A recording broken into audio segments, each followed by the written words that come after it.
And I am your host, Chad Everett Broshears. And what I'm going to go over today is, as promised in yesterday's video, I was going to do the foundation levels for the 8 areas of maturity. Each one of these have 3 different levels to it. So there's the foundation place, which is more the insight. There's the intermediate, which will be named later, and the advanced that'll also be named at the time that I'm releasing that information. In the foundation level, all it is it's insight. It's giving you a good idea about where you currently are, as well as being able to start outlining your goal. If you don't already have the goal, this is a way of helping you at least establish a functional goal or a strategic goal that you can get to, which incremental steps. So first off, since this is the 8 areas, this one is the first one I'll start with is the body. Now your physical goals that you have for maturity, if you want to be a golfer, you need to train for golfing. You don't want to work out like a football player. If you work out like a football player, your golfing game is going to get worse. There's a lot of different examples, but those are 2 that are pretty opposing one another with the training protocols. There's a couple of crossover similarities, but overall they're both very different or drastically different when it comes to the training protocols. And it really doesn't matter which position in football, they don't really cross over well into golf and vice versa. So the physical is, we'll start off with your basic health requirements. Now, mind you, I'm not a doctor, I'm not a nutritionist, a dietitian, those kind of things. I have studied a lot when it comes to the holistic model, and I have had extraordinary success with my clients in achieving, stabilizing, balancing, and progressing their health. And then along with that comes their physical goals as well. So, but first of all, we need to look at what your physical health levels are and what's necessary in order to stabilize that, give you better insight, and then we can look at physical goals from that point moving forward. So with that, first off, with the health values, if your doctor has told you to watch how much water you drink, because of some sort of function or condition in your body, that you need to be mindful of water so that you don't overdo it. But the equation that I use with my clients has been half your body's weight in ounces. If you weigh 200 pounds, it's 100 ounces a day. That's water. That's, for me, preferably room temperature. It's not going to have like a lot of added value, added things like Crystal Light, things like that. It won't count alcohol. It doesn't count caffeine. It doesn't count teas, saturated liquids. It doesn't count those things. But your hydration is necessary for digestion, for your joint fluids, for your brain function, for a lot of very fundamental basics for the body, detoxification. It's very important, but if you're not currently drinking that much water on a daily basis as it is, I don't encourage to jump to it tomorrow. Incremental steps is what's necessary. Now, hydration, first off, just start listing how much water you're drinking on a daily basis. Again, if your doctor's giving you advice in another direction, or if you start experiencing undesirable or negative movements, you may want to reduce your water and seek the counsel of your doctor and find out what may be going on. So with that, hydration, your food, what you're actually eating, is it satisfactory? Is it satisfying you, or are you eating out of habits? There's all kinds of things. Are you eating more manufactured foods or convenience foods versus the healthier things, whole foods, that kind of thing? I'm not telling you need to go on any radical diets or anything like that. We want to first get an awareness to where you currently are. There's a lot to go into when it comes to nutrition.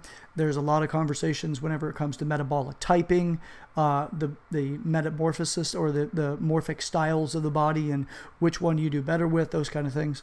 When it comes to food, there's all kinds of stuff. So we just want to use this as a stable place where we're actually establishing our foundation. You're going to want to write these things down so you can have an insight, visually seeing what your body, like what your goals are and where you currently are, so that we can start strategizing towards your goal.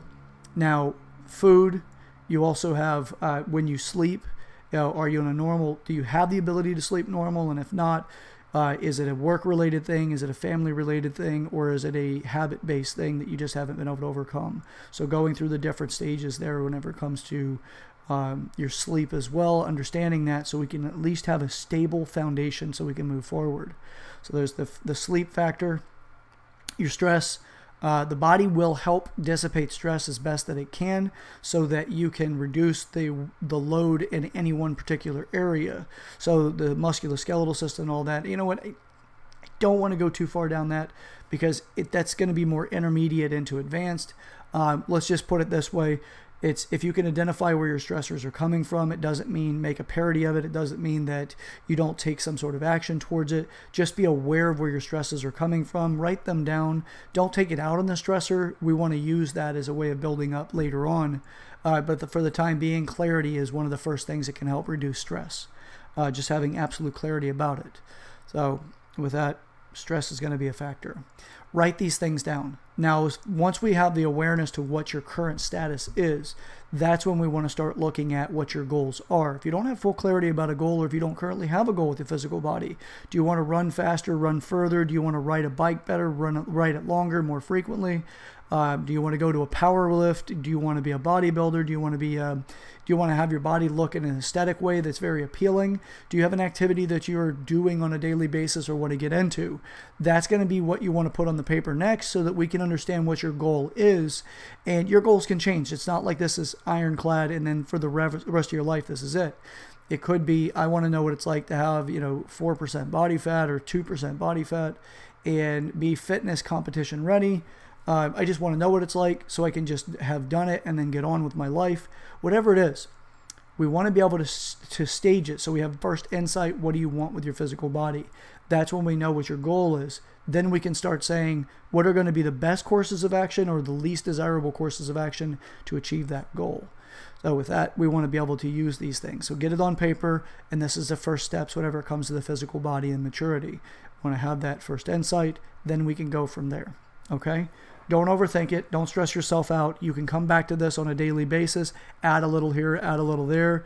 Be aware of transition stress. A lot of times people like to say, okay, I got something, I'm very motivated, and then they put too much on their plate because they can cognify it, they can understand it here, but they have so many habits in their life that are going to create transition stress by changing them. Some of those habits are necessary to cope with other stressors in your life. You don't want to just wipe those things out right away. Some people can do this, but that is a fraction of the population that could actually take on that much change. Try not to put yourself into a camp that's going to overwhelm you to the point that you don't do something or that you abandon it because it's too much right away. You'll get to it later. You also don't want to be underwhelmed. So overwhelmed, I can do this for a short period of time, but it's something that'll likely burn you out. Underwhelmed is, I don't see myself making much progress. This is not enough effort. I probably just need to move on and let this go. So those are the two things to consider whenever you're doing this. You want to hit that Goldilocks zone, which is just the right amount of transition stress. You will feel transition stress no matter what when you start changing habits. It's just to what degree will it affect you. It may fly under the radar and it's very subtle and you don't really notice it, or it might be a little bit too much and to the point where you just don't know if you can continue to maintain it. That'd be overwhelming.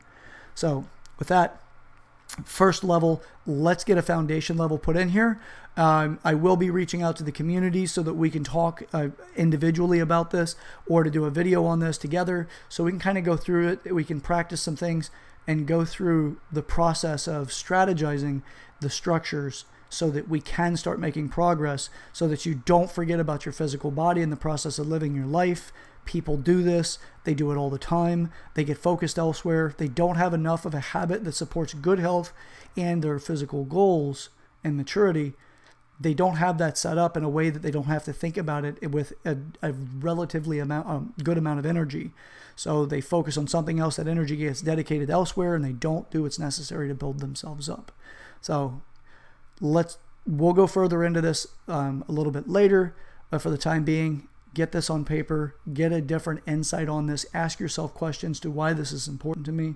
It doesn't mean ask yourself questions of why this is important to me so that you give up. It's just so you have a level of awareness. Perhaps it's not really important to you, but somebody else made you think it was important. Or maybe it is something that's important to you, but you've given up so many times you don't really want to visit again because you don't know how to get there. This is the strategies that I've used successfully to help my clientele get to their goals. And this is something that I plan on helping you with as well. So with that, again, this is Chad Everett Brochures. I am the host of Growing Up in the Wilds of Suburbia. Please share this with your friends. Subscribe. Encourage your friends to listen to it. Subscribe as well. Comment in the comment section. Share this video with whoever it is in your life that you think may benefit from it. Feel free. You can always donate to the cause so that we can continue to make more material. and these will only get better in time. You'll get more opportunities and different ways of listening to this as well. But with that, you can always make a suggestion as well, so I can look at what other options are out there. So I might find a platform that's more suitable for larger groupings. So thank you so much for your time, and I look forward to the next video. Enjoy the rest of your day. Thank you for your time again. Bye-bye.